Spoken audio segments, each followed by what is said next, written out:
इस हवाले से क्या कहेंगे? एपीसी होने जा रही है। अर्ज ये है, हमारी ये ख्वाहिश भी है कि जो एहतसाब का अमल है वो जारी रहना चाहिए और शफाफ तरीके से जारी रहना चाहिए, नंबर एक। नंबर दो, हम तो कायल हैं अक्रॉस द बोर्ड अकाउंटेबिलिटी के, नंबर एक। नंबर दो, मेरे भाई, एहतसाब के जो इदारे हैं, अदालतें हैं या इदारे हैं, वो किसी हुकूमत के ना ताबे हैं ना माताहत हैं, वो इंडिपेंडेंट हैं और आज खुद कार्रवाई करते हैं। इसमें हमारा लेना देना नहीं है, ना हमारा उन पर कोई असर है, ना हमारा उन पर कोई ज़ोर है। ये जरदारी साहब भी जानते हैं और उनको समझना चाहिए, वो खुद हुकूमतों में रहे हैं, सारे मामलात को समझते हैं। अच्छा, पोजीशन की जानिब से एपीसी हो रही है, इस हवाले से क्या? एपीसी का कोई मकसद होता है ना, क्या मकसद है? मुझे अभी तक समझ नहीं आई एपीसी का मकसद क्या है।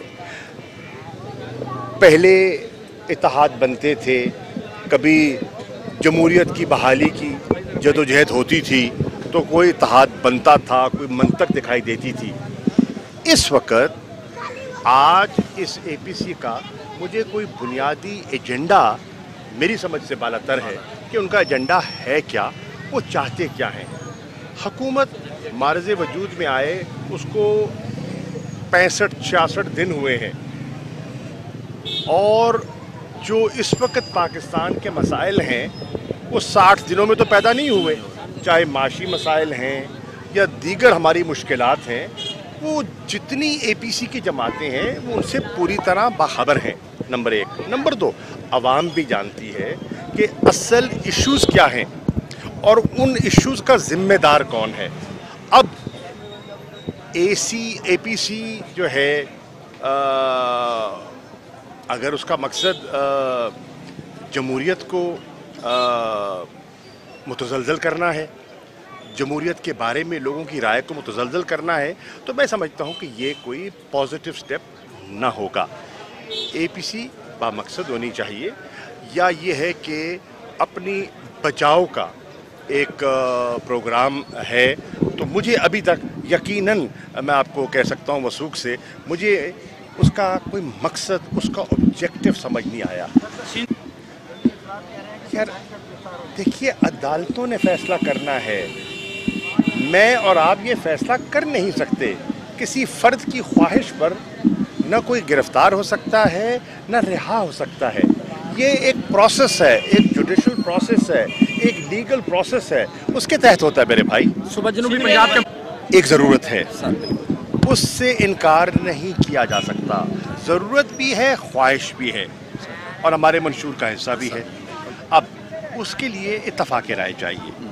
हमने एक कमेटी तश्कील दी है जिसका मकसद ये है कि इसके लिए सियासी इत्तफाक़ राय पैदा करना, क्योंकि किसी एक जमात के पास इतनी अक्सरियत नहीं है कि वो आइनी तरमीम कर सके।